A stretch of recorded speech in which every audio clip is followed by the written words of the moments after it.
Welcome to the Alchemist Lounge. I am your host, Dominique Rashad. It is a pleasure to be here today. This is a space where we talk about, turning your vision into a reality. We talk about your pressure, transforming that into your purpose. This is not just about business talk. This is about transformation talk. Here at the Alchemist Lounge, this is a space where entrepreneurs, leaders, and creators get to pull up, right? Get to build, get to reflect, and get to elevate. This is where your consciousness meets your grind. Gotcha. It's the intersection of consciousness and the grind, all right? This is where your ideas get refined and purified. Okay, yeah. This is what the Alchemist Lounge is really all about. So if you're listening out there and you're on, that grind, you are pursuing your purpose, you're defining your legacy, you are, building your dreams, something you're building that is bigger than you, you've come to the right place. This is the Alchemist Lounge. Let's transmute. Today I'm here with a special guest, Mr. Cam Agnew. Good afternoon. How y'all doing? Cam Agnew. Good. Thanks, man. Thanks for having me. Absolutely, Cam. So we are at your store. This is the Roots Bookstore and Marketplace. Yes, sir. Located at 6610 Northwest 15th Avenue in Liberty City, the heart of Liberty City, Miami, Florida. Beautiful. Yes, So Cam is 1/3 owner of this beautiful place, but you're also the general manager. Yep, I'm typically the face that you're gonna see anytime that you come into the store, especially Tuesday through Friday. Tuesday through Friday, you're the face. So what are your hours of operation? So Tuesday through Saturday we are open from noon until 6, and then some days we have events in which we're open a little later. So on the website, I guess people can find a calendar of those. Yeah, if you go to rootsbookstore.com, and if you follow us on Instagram at the Roots Bookstore and Market, you'll find our calendar, and it has all of the upcoming events and other event details to keep an eye out for. Excellent. So before we get into, I do have a lot of questions for you, Cam, obviously, but before we get into that, I wanted to make sure that we take a pause here to really dive right into something I think is really important. So somebody listening to this is going to realize, oh, they're talking about a bookstore, not just a bookstore, right? Yeah. But they would be remiss if they did that. And here's why. Let me kind of explain and get your thoughts on it as well. Most of us, many of us, I shouldn't say most, but many of us have an account, maybe an app on our phone. We've driven past one of the vans. It's blue in color. It's got like a smile with an arrow on it. We've got this thing called Prime. I'm talking about Amazon. Yeah. Right? Most of us know that. We're very familiar with that. But we sleep on the Roots Bookstore and Marketplace. Yeah. Well, what we don't realize, or we forgot, maybe we don't know, is that Amazon, at its heart, is a what? Bookstore. It's a Started bookstore. off as a bookstore. Started off as a bookstore. Just an online website hosting for bookstores. And now it is in every part of our day. It is in every part of our daily life. It is ingrained within our culture. Exactly. Putting aside what you may think of the owner and all that kind of stuff, I brought that up because, again, I don't want people to sleep on the idea of talking to an owner, general manager of a bookstore. This is a man who is very, very, very much ingrained in the community. And as part of that ethos of learning, of growth, of inspiration, of transformation, I think it's important that we celebrate and acknowledge you, sir, for what you're doing in the community. Appreciate you. My pleasure. I think I'd also be remiss if I didn't take a moment to, if I can be vulnerable for just a moment. Yeah. This is the Alchemist Lounge. This is it's good to be. I can be vulnerable here. Yes. Okay, good. So I'm gonna bear some truth for the listeners a little bit. The Alchemist Lounge, that's not something that I came up with on my own. It is indeed, in fact, a part of my literacy journey. That name came from. Yeah. So one of my favorite books, I actually have it here. It's called The Alchemist, story by Paulo Coelho, right? This is where I drew the name from. This is one of my favorite books. I can't tell you how many times I've read this bad boy. I actually have it both the book form and in the audio version. Okay. Right? So over the years, I've gone through that book many times, and it's been a major part of my journey, my development for many, many years, especially after I lost my mother, who I liken her as my very first alchemist, right? And so the book means a lot to me. I first learned about it by watching Tavis Smiley do an interview just like this. He was talking to Will Smith. This is early 2000s. And Will Smith was going on and on and on about this book that was The Alchemist. And I had to run out and get it. So Again, that's a moment of truth for those out there listening. The Alchemist is not something that I came up with on my own. This is a book that has been inspirational. It's about the journey through life. And if you get a chance to pick it up, it's a quick read, but you will enjoy it, I'm sure. Yeah. Right? Yeah. I'm actually starting Go ahead. Yeah, you the told me. book. Yeah, so I'm fairly new, and I was recommended the book by my cousin actually. Someone donated that a copy this week, and Yeah. I'll be getting into it this week. Donated a copy of it. We're going to get into that as well. When it comes to the Roots Bookstore and Marketplace, it is unique in a lot of different ways from other bookstores. So we're going to talk about some of those major differences. Okay. In just a moment. First question I have for you, though, Mr. Cam. Yes, sir. Is let's go. Let's kind of take it back a little bit. So, what was the moment when Roots went from just this idea to an assignment, to a mission? What was that moment? When was that? When did that happen for you? Well, Roots has always been around. Roots has been a part of the community for about 10 years now. It was actually founded and created by Daniel Agnew and Isaiah Thomas. They had originally started with just print media and T-shirts. So that was the foundation of Roots being in the community. You know, everything was going pretty good. Not only did they do print media and T-shirts, they also had it. They doubled as an event space. Had a couple of buildings over there on 54th and 7th Avenue, and everything was going good there for a few years. You know, had the marketplace. They had a couple of kids programs, summer programs.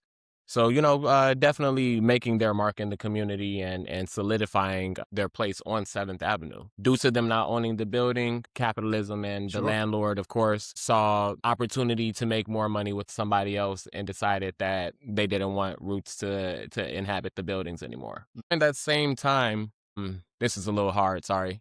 During that same time back in 2023, in the process of them finding a new building and deciding to leave 7th Avenue, my brother passed away in my brother Danny Agnew. So Daniel and Isaiah, the two partners.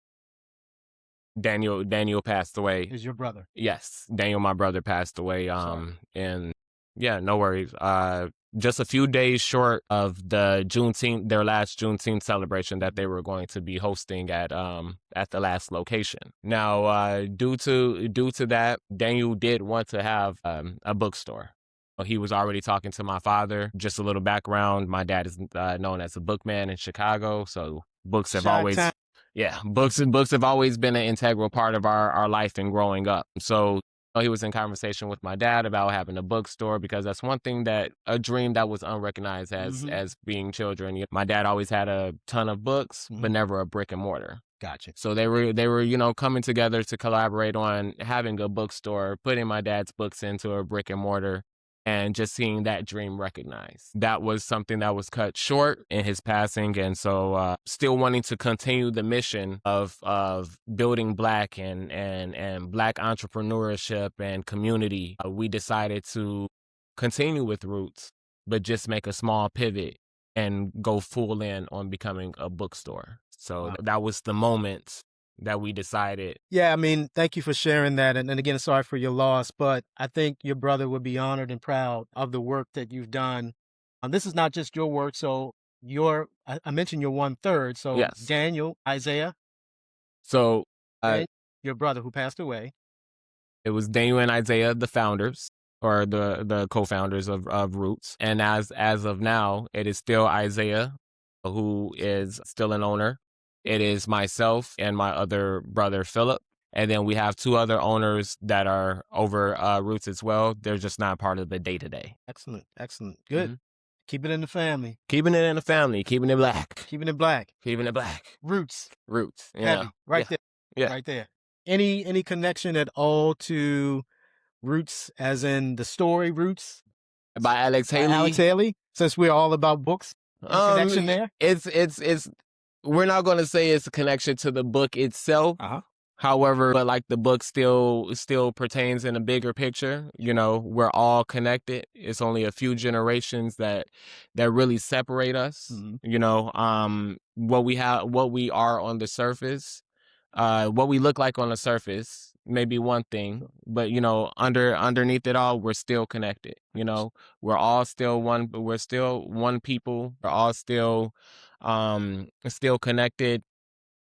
from ourselves to nature. Right now, we're just in a little bit of a disconnect. Right. But internally, we're all still connected. We're all still deeply rooted with one another. It's just a little surface level right now. That's got everyone thinking that we're, not the same. Yeah, I mean, and without getting too deep into it, yeah, there's a lot of disconnects going on, a lot of forces that are driving disconnection, profiting off of disconnection, but maintaining that sense of awareness of connection is what the Roots is really all about. Definitely.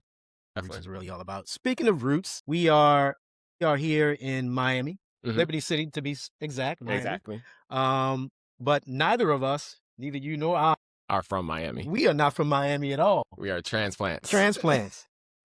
I'm originally from Baltimore, and you mentioned that you're from Chicago. Originally from Chicago, yes. Okay. How long have you been here in Miami? And he gave me the opportunity in 2017 when I was still a little wet behind the ears. So I came down here and I fell in love with Miami. Life happens. I finally made my move permanent down here in 2019, and I have not looked back since. Absolutely. Definitely not. It's a beautiful place, and Chicago and Baltimore both can experience some pretty harsh winters. Yeah, but nobody needs that anymore. We don't need it. We don't need it anymore. Now, we mentioned Miami. We mentioned, though, Liberty City. Why Liberty City? I mean, there could have been transitions to many different parts of the city of Miami, different parts of Miami-Dade, Broward County. Why choose a bookstore in Liberty City? What is it about Liberty City that's special, unique? Liberty City has a lot of history. Liberty City has a lot of history, being when the construction of the overpass was being erected. A lot of people that were in Overtown were displaced, and some people were displaced further south. Mm-hmm. The people that could afford to come up to Liberty City were able to come over to Liberty City, have a few more opportunities for themselves awarded to them. And not only that, but Liberty City, because of the time in which Miami was segregated, especially during the civil rights era, you had a lot of the entertainers that would go and perform, on Miami Beach, be it Muhammad Ali, Ella Fitzgerald, yes. The greats. Yes. They were able to go and sing and perform on the beach, but when it came to sleeping, they still couldn't sleep on the beach. The beach was still segregated. So the only place that they could really come to would be Liberty City. At one point in time, Liberty City was divided by a race wall that still kind of sits over there on 12th Street. Yeah. So, or 12th Avenue, sorry. And Liberty City just became that mecca for Black business and for Black people to actually come sleep, eat, business, have hotels, movie theaters. And because the police didn't necessarily advocate for us, right. This building at one point in time was a detective agency. Really? Yes, the Black Detective Agency. Detective Agency. I can't remember the name exactly. Oh.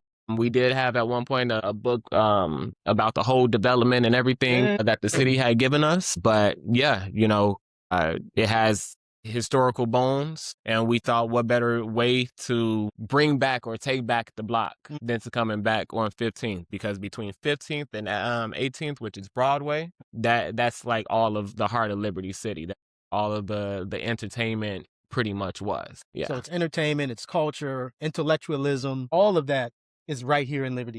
It's right here in Liberty City. You don't feel like it's there anymore because of the disenfranchisement of course, businesses not being able to survive. Yeah. But, we've come in and we're trying to show the neighborhood what it's like to take back the block. And if we can get some more over here. Oh yeah. We're going to. Well, this is part of why we're doing this. We want to make sure that people understand your story and that they can be inspired to literally do the same.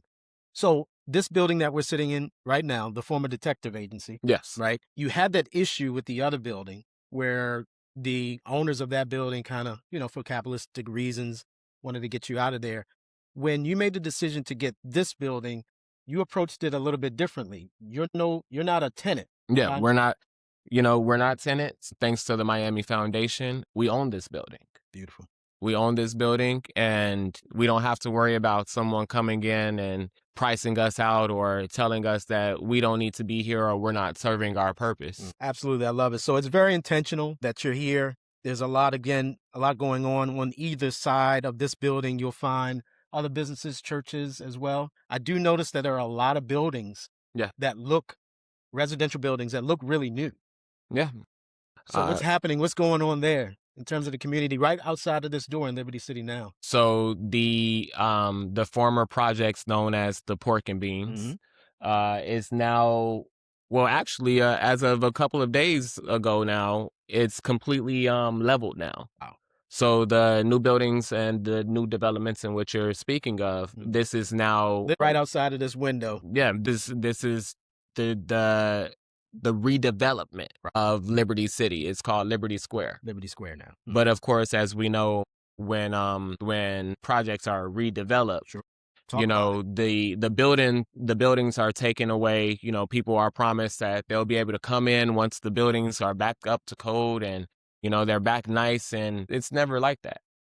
Because they price these buildings to where the tenants that were in them at one point in time can no longer afford to even try to sign an application. They're already known that they're priced out. They don't have their home that they've been in for 20 plus years to return to. And it's a continual and aggressive change that's happening over here in Liberty City. And the thing with homelessness and houselessness in Miami is all of these buildings are being erected. And a lot of them are sitting empty because no one can afford to be in them. In the very communities where they're from. In the very communities. So more and more people are being displaced out of their own communities. And we know what happens with displacement. Absolutely do. It's not just a Liberty City thing. Again, from Baltimore, from Chicago to wherever you're seeing this from, it's probably happening in a city near you that you grew up in, that you know and you love. It's happening everywhere. What was once considered that's a worthless part of town is now all of a sudden now people want. And another thing to bring up, just because. So at one point in time, yes, Liberty City, this area was deemed. The others didn't want it. They didn't. Right. But now on top of Liberty City, them wanting to expand, period. Liberty City actually sits on the higher elevation. Talk about that. One more time. Liberty City sits what? On part of the higher elevation what in does Miami. That mean? So in Miami, especially in rainy season / hurricane season, Miami wasn't made to be the big city that it is. So there's a lot of flooding that happens all around Miami. Yes, it does. But in our area, in Liberty City, we don't have to deal with that as much because even though it's not much, we're still at a higher elevation than all of these places that tourists go and people want to, start businesses in and high rises. Yeah. So now the focus has been redirected to Liberty City because they realize long term this would be a smarter investment just because we're on higher elevation. So when we talk about the Roots Bookstore and Marketplace, already in that there's some expansion in your mind. This is very intentional. Definitely. By you and your family, by Philip, yourself, and Isaiah. But, again, I want to make sure that we make sure that we highlight this point, not preface this point, is that there is still very real opportunity in this area for growth, for development, for those who want to be here. Yeah. Member of the community, and you're looking for a place to grow and start business. Now's the time, and there are plenty of other buildings outside of this one, near and adjacent to this one, that would be a great opportunity for you to grow your business, buy back the block, sit in property that in real estate that is, as you just mentioned, highly sought after, where we don't have to worry about the floods coming in and washing it out. Yes, it's a beautiful thing when you can sit back and get an elevated sense of pride because you get people coming in and saying, this is something that we've never had over here, or at least in my lifetime. Yeah, I want to talk about that a little bit more, Cam, in terms of, we talk about the Alchemist Lounge being a place where consciousness meets the grind. Consciousness, right? I'm a huge hip hop fan. Growing up I'm a lot older than you, but growing up in the 80s back in Baltimore, hip hop used to be, at some point, it became conscious rap or conscious hip hop, right? and they were conscious rappers. But from my viewpoint, hip hop has always been conscious. Yeah. Right. That's the essence of hip hop. And some of the early hip hop, I always like to bring out some old school vinyl. This is KRS-One, Boogie Down Productions, right? By All Means Necessary, where he's posing in a pose very akin to the famous Malcolm X poster. But this was conscious rap, and he's holding an Uzi in his hand, right? But this was conscious hip hop, conscious rap. And KRS-One is still around to this day. And very recently, I saw a post featuring KRS-One where he was talking about life and life in its essence, right? This is a rapper. This is hip hop. Talking about life and talking about how if he were to hold his breath, cover your nose, cover your mouth for 4 minutes, right? Your brain won't stop working. Your body functions won't stop working. Your heart won't stop working. But you know what will stop working? What will cease? Consciousness. You will lose consciousness. You will black out before anything else happens. So consciousness is an important aspect of our life. We are literally breathing in, we call it air, but literally we're breathing in consciousness, because if we stop, then we lose consciousness, we pass out. Talk about the role, though, of the bookstore in a community that has been, as we mentioned, very much underserved from an establishment of consciousness. You know, it's the role of the bookstore, so far as I've seen it, has been for the consciousness. It has reignited some purpose and some of the individuals that happen to walk through our doors. As I was saying just a minute ago. Production. Yeah, as I was saying just a moment ago, it's refreshing when someone that's walked past this building since we've opened, since before we've gotten here, at this point, they're walking past a fixture. You know what I mean? They've seen this building be nothing for so long that they don't even see it anymore. Right. You know, doesn't matter what we've done to the facade of the building. Which is beautiful, by the way. Thank you. All done by us. What we've done to the facade of the building, we have community events, or we try to bring the community in. If we see somebody on the street even looking a little curious, hey, come check us out. And as far as the consciousness goes, for some people, they don't realize that this can exist, that it can exist through Black hands. Yes. And that it can be for them. It's almost like we already know that we're in a world that just has too much screen time. It's almost like they've only seen it, or they could only fathom it from a TV show. And in the back of their mind, they know, like, oh, it's TV. It's not real. It's not real. You know what I mean? It's not real. Because at some part of the back of their mind, they're like, it's not real. And for those individuals to come in and they are just, the magic of opening a book transports you to a new world. But when you walk into this store that is in your community that you've walked past 1,001 times, and you come in and you're like, there are books and almost on every topic with covers that grab my attention. 100%.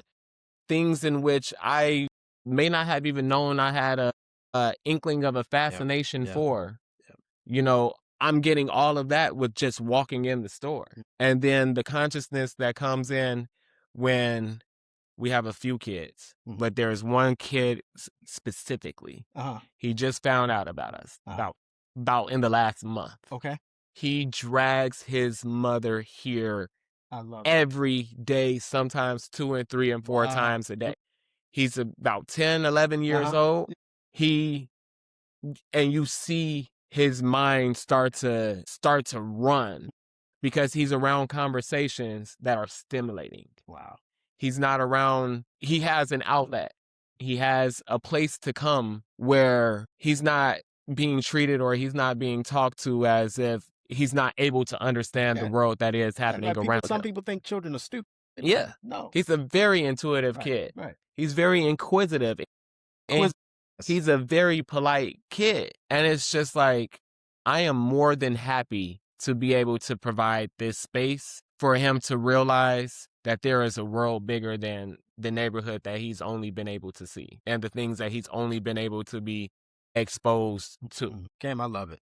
It's fantastic. I mean, there are a lot of people out there who, miss that opportunity at Consciousness, and a bookstore, as you mentioned, particularly for the youth. That's an opportunity to regain breathe in that consciousness. You walk in here, you're literally surrounded by consciousness. That's what it feels like inside of this room. Thank you. You're welcome. Great job. You guys did a great job aesthetically, both on the exterior, but also on the interior. It literally feels like I'm in my living room and I'm surrounded by art and culture and consciousness. That's the goal. Great job. Great job. So are there any books, I mean, from, if I'm a young entrepreneur, I want to be like Cam. Are there, are there any books that you would say, you know what, you should read this, or a section in the bookstore where you would take him? It doesn't necessarily have to be business oriented. Somebody just kind of that inquisitive, curious kind of person who wants to be an entrepreneur. You might say, you know what, check this out too. What would you say? I Personally, this world is new to me. The business world in this sense. I grew up with the entrepreneur, which is my dad. And, my dad doesn't have a book. There wasn't a book written about my dad's life, but that was my book. That was my blueprint.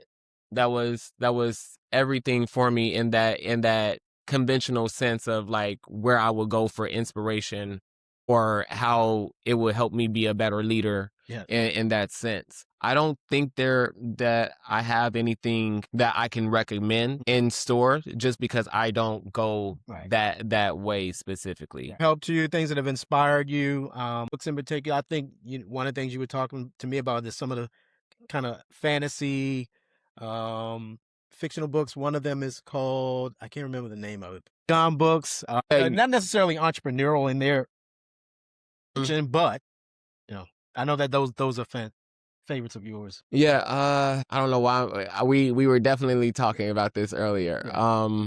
We can come back to it. Yeah, let's come back. Come back to it. Come back to it. Let's talk a little bit about that shift.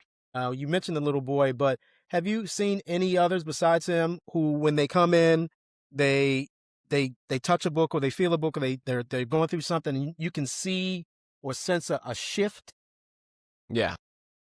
Yeah, that's almost every day, that we're able, that someone, like I said, we have a ton of kids that walk this way, from school every day, and one day it took a young lady who walked past and I was on top of a ladder, and I guess me being on top of the ladder caught her attention, and she stepped back and she's like, "What is this?" She comes inside and she's like, "This is a bookstore." I say, "Yeah, welcome. Welcome to the bookstore."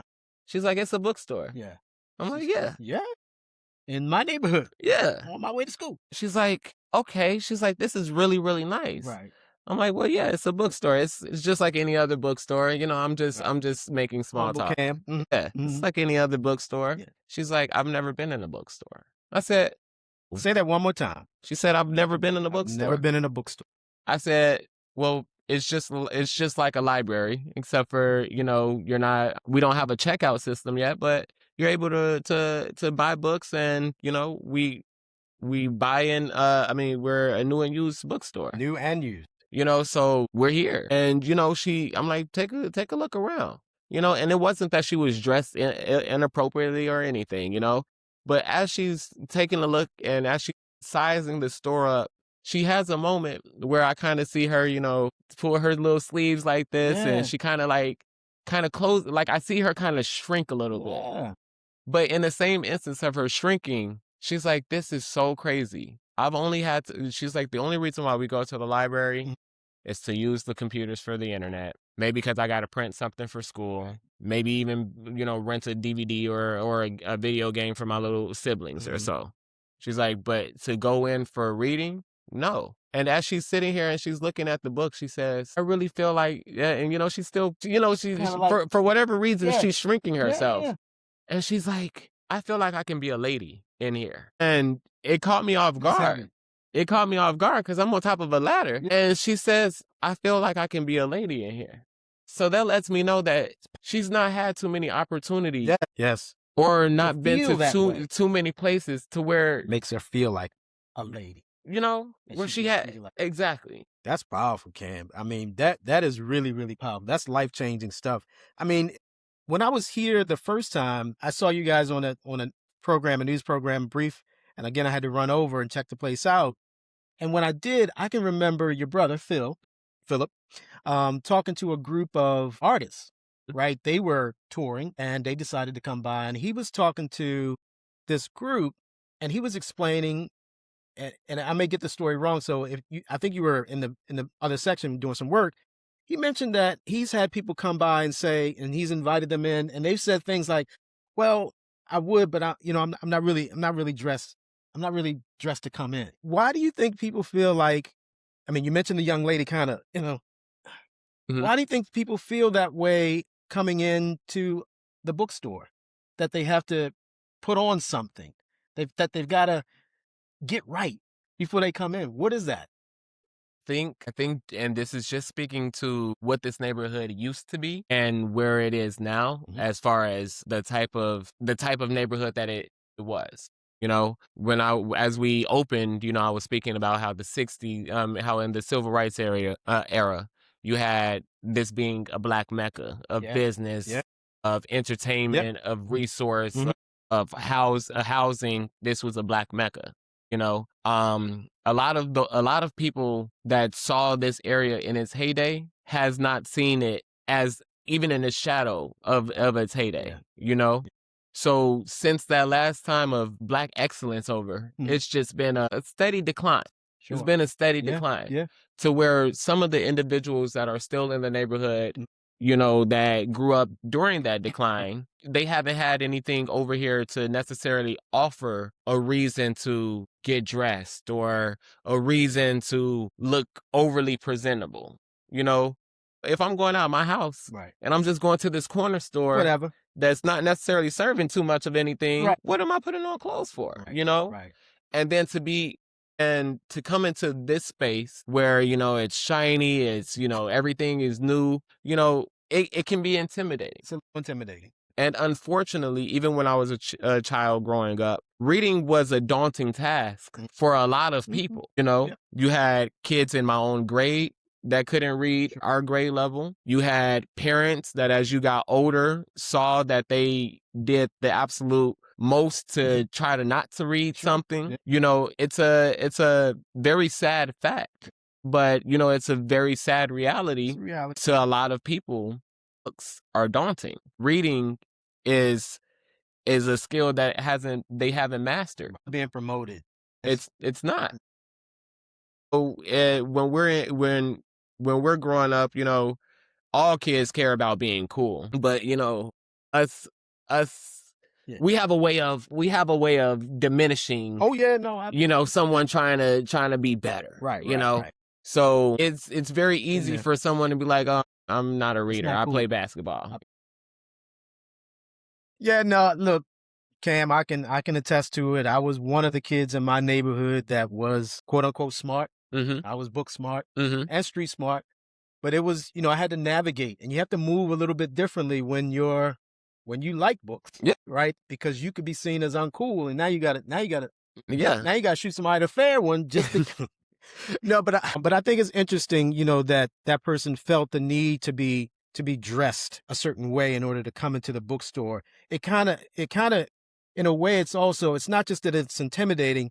It also says what a lot of our parents said to us. We are proud people, right? We were taught to look presentable at all times. Right. And so when we come around one another, that's what we think about. We want to be and look at our best at all times. That's literally who we are. That's how we grew up. That's how we were raised. And so going into or walking into a business like this, a black owned business, we feel like I gotta be right for y'all.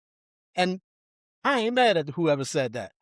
On the one hand, yes, I understand that it can be quite intimidating. And on the other hand, I think we can all appreciate and value the fact that as a community, that's what we know. We know it's important to look good.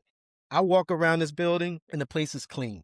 This looks like back when, when we were little, and my mother used to say, don't let them in this house until this room is clean, until this house is clean. That's what it's like. So it's not only person talking to Phil, who said, I needed to get right. Phil respects it because he wants to make sure that the bookstore is also right for him. Exactly. Right. We're very much come as you are. I'm not going to lie to you.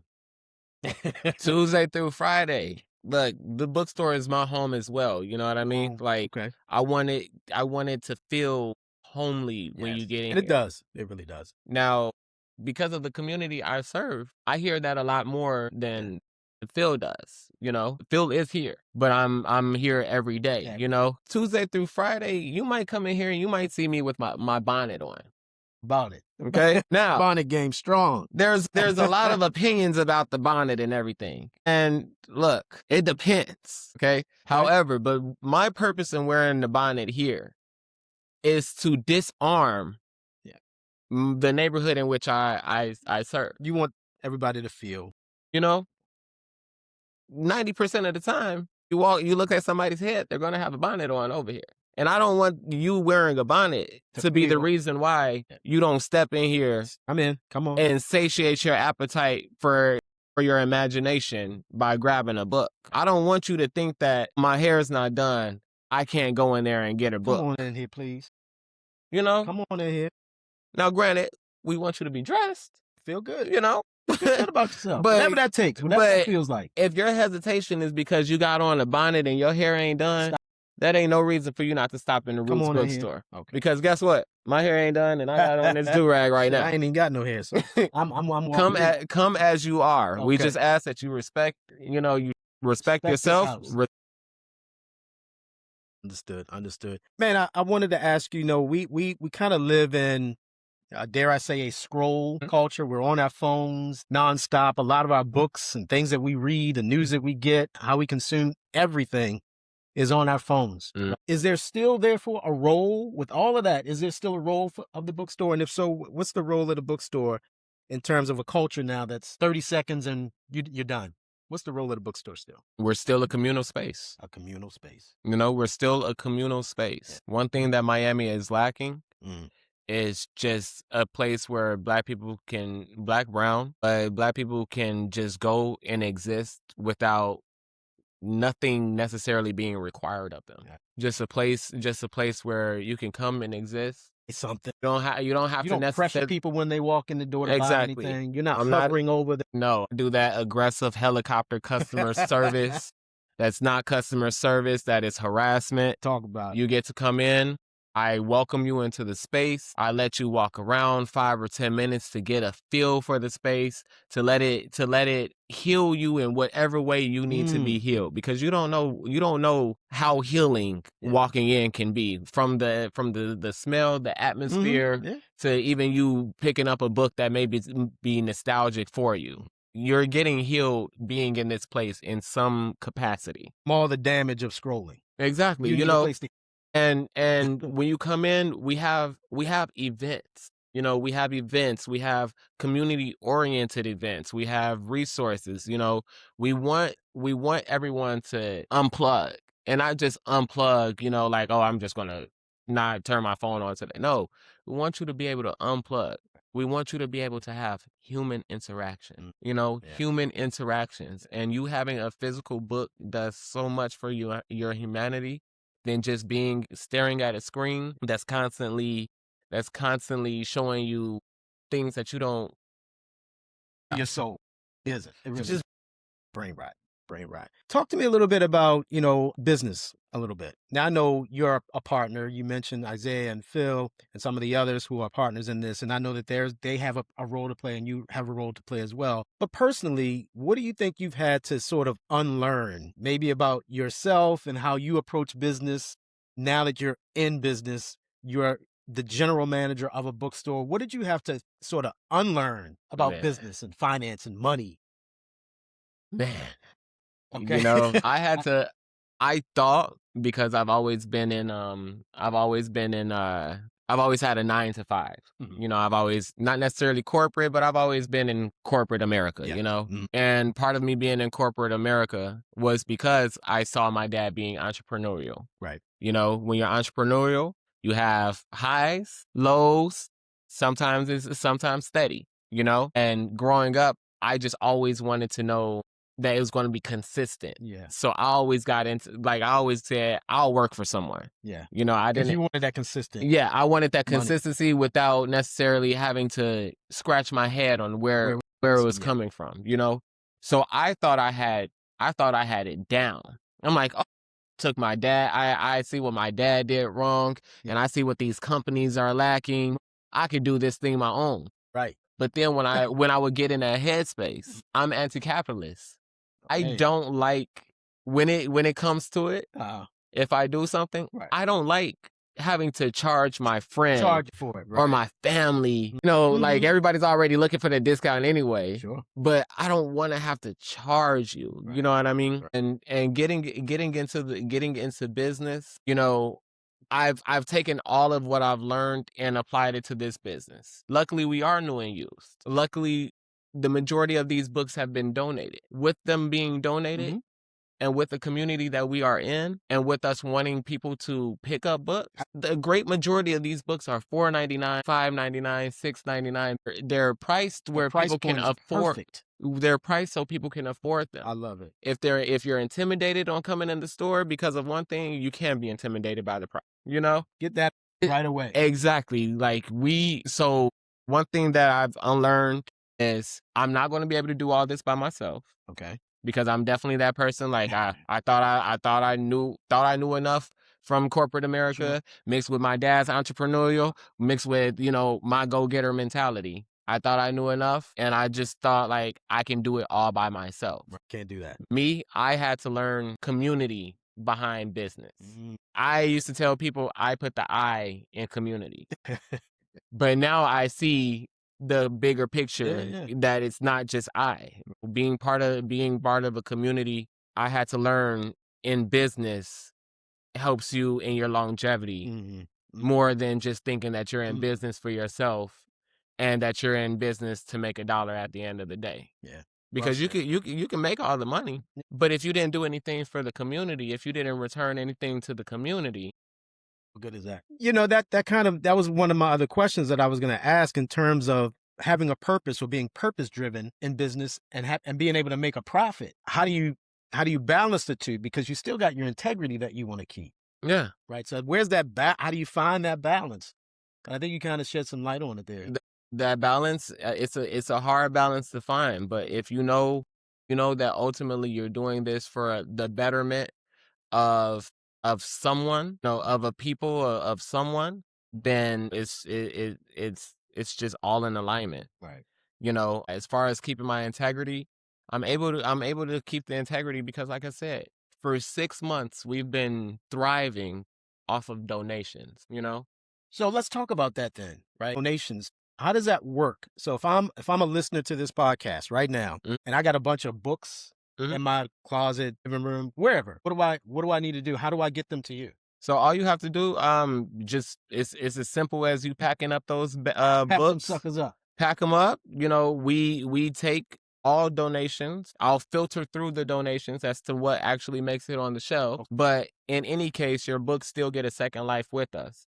Because whatever doesn't make it to the shelves, whether it be not necessarily aligned with us or the books were used too much of a reference, I don't mind small annotations because the well wishes that you may have wished the person that you gave the book to may help somebody else. Yes, indeed. You know, so if it's not in good enough condition to not necessarily make it on our shelves, we do have a free or a giveaway selection outside that, you know, it's available for the community, and the same people that may not feel comfortable with stepping in definitely are appreciative of the items that get left outside. Yeah, man, it's fascinating. Literally, there's a space outside on the facade of the bookstore. There's shelving, where there are books in those shelves. And for those books, the community can just take it, walk by and take it.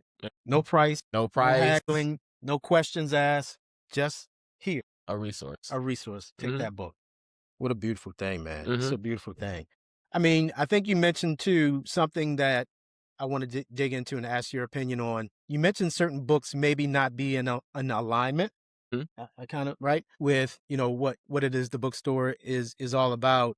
So there's a process that goes through. Is that something from a community standpoint that you and your partners do to decide, you know, this should or should not make it on our shelves because? Yes. It is a process. between me and my business partners. There are certain books that we just don't want regardless. So we don't want books written by presidents because they're not helping us. Right. We don't want books by religious leaders. Just specifically because everyone isn't necessarily, they're in a position to help, but they're not necessarily being helpful. Yep. And then Separate agendas. and then but outside of that, we're of course no materials by racists. No, we're Things you just is inappropriate. exactly. This is a space for not just adults but children. Exactly. So we take up, so the donations that we do take and put on the shelves, we are always taking kids and young adults. Young adult fiction and nonfiction helps. We have a huge international section because Miami is not just one thing. It is not. So we Far have from it. we have books in German, Creole, Spanish, Portuguese, even Japanese. We accept a wide arrangement of books. It's just those certain ones that won't make it on the shelves are still available for the community. Even though they may not align with us, we do let the community know that, this is not necessarily something that we're putting out there for you to align with yourself. But, discernment is always key when picking up a book. You can always kind of open the front tab, kind of get a description of the book, or at least on the back, get a description. Excellent. With the, political climate that we're in now, we've seen attacks on things like DEI, critical race theory, and things like that, attacks on history, our history in particular, Black history, books being removed from the shelf. What role does the Roots Bookstore play in that regard, from the standpoint of stuff being taken off the shelves that is literally our history? That doesn't happen here at Don't Roots. happen here. We have banned books. Come on now. We will continue to have banned books. Okay, you can come to us for your banned books. With those banned books, those books that you can't find on the shelf anymore because the school. And if we don't have it on the shelf for purchase, then we have it in our personal library that stays here, but is available for you to just come by anytime that you want and just use it as a resource. I love it. The bookstore, is this, from your perspective, how would you categorize it? What would you say? Is this a place of business? Is it a place more of a sanctuary, relaxation? Is it a place of creative expression? Is it all of the above? How would you characterize this place? It's all the above. All the above. It's all the above. It's all the above. What were the three options again? Business place, a sanctuary, and also creative expression. Exactly. So you see, coming in the shop, my brother and I, my business partners, and our master, and a couple of volunteers, but our master contractor, his name is Edwin. We creatively did everything that you see in the store. Yeah. So it is definitely, we are a team of creatives. From the murals, everything in here was a labor of love that was done by us. It is a place of business. Just look at this nook that we're sitting in right now. There are Exactly. two others in this space, right? Nooks like this. Like this. Exactly. And it's kind of built in a way that's almost like you've got shelves that are rolling, so you can open the space up. The shelves go flush against the wall there, so then you're able to have this as a wide open layout. You have a couch over there if you want to just be a little more intimate with someone. Yep. It is a sanctuary as well because, like I said, we have a ton of events, whether it be entertaining events. We've had, Savannah Christina and Major 9 do small showcases here. We've had a ton of book events and book engagements. It's a sanctuary. This is one of the teams that comes in, and it's just a place for them to be like, look, I don't have anywhere to go right now, or I don't need anywhere to go right now, and this is somewhere that I can hang out without trouble following me. Right. We built that as well. So on Thursdays and Saturdays, we have matcha in store. By next week, we're hoping next Friday, the deck will be open. Okay. So that way, you're able to come in. And if you want to just be out in some fresh air, or you want to just kind of escape, we have the deck that is attached to the location. Beautiful mural out there as well. Exactly. We'll have seats. Seating is available there. We'll be offering grab and go light bites sooner than later. And then as far as and on the deck as well, you know, when the summer comes around, we have umbrellas to shield from the sun. So it's still comfortable. Excellent. This is right here in the heart of Liberty City. Thinking about Liberty City a little bit more, I mean, we talked about it quite a bit, but if you could think of Liberty City as a book, think about Liberty City as a book and all of the different history that we've talked about a little bit. How would you define the chapter that it's in right now? What would the name of the chapter of this Liberty City book be called right now? Reawakening your purpose. Reawakening your purpose. You've always had a purpose. You've always had a purpose. Known your purpose. And you just haven't recognized it just yet. Because the changes that are happening in your community are not because you wanted the changes. Wow. Love it. Purpose right here in Liberty City. You mentioned folks coming in, and there's some folks coming in now. What's the most surprising thing somebody has asked you for when they've come into the bookstore? I think I'm actually still waiting on that. I did have someone inform me that because of the name of the store and because of Miami's culture, they thought that we did root work. Hey, welcome. Hello. So in that instance, root work. Okay. Yeah, you know, they were hesitant about coming in, and it was because of the Adinkra symbols that are that roots spell out. Look at the pillow right here. Yeah, you know, these symbols here, they assumed that we did root work. So that was their hesitation with coming in and seeing the space, knowing what we were. So not a crazy request yet, but that's probably one of the funnier things that I've heard of. Yeah, you've been here how long now? Just over a year? No, not even. Not even. June 19th. Juneteenth. Yep, will be up. So you got time for some more crazy requests to come in. Exactly. Yeah, shit about to get exactly. I'll ask you some real crazy stuff in the near future. Okay. Do you have kind of a book that you could relate to or share with us that maybe changed your life? I'm trying to really remember, because some transparency. I took a hiatus from reading for a very long while. And I can say at least the book that reignited my love of reading, or at least the story or someone's story that gave me a sense of, regardless, Trevor Noah's Born a Crime. That was Trevor Noah's Born a Crime. Okay. I have this thing about, you know, polyglots, people being able to speak multiple languages. I have this, you know, I've always been curious about how people, you know, navigated racial tensions, you know, in the States. You know, we know it as passing, you know, in that sense.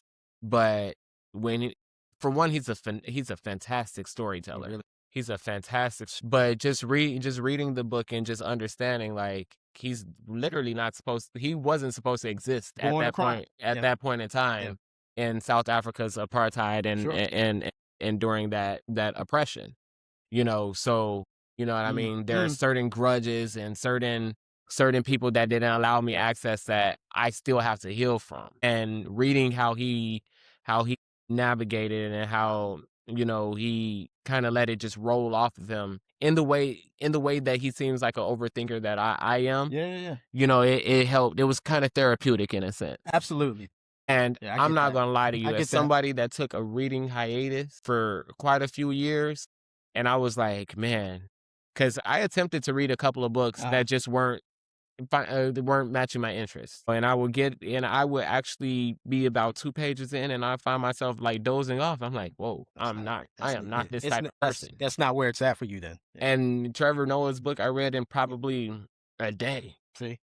And I was sitting there like, it touched something within you. You know, not only that, it reawakened my purpose. Yeah. I was like, whoa. Yeah. I read this book in a day. Yeah. Because I couldn't put it back. I couldn't put it down.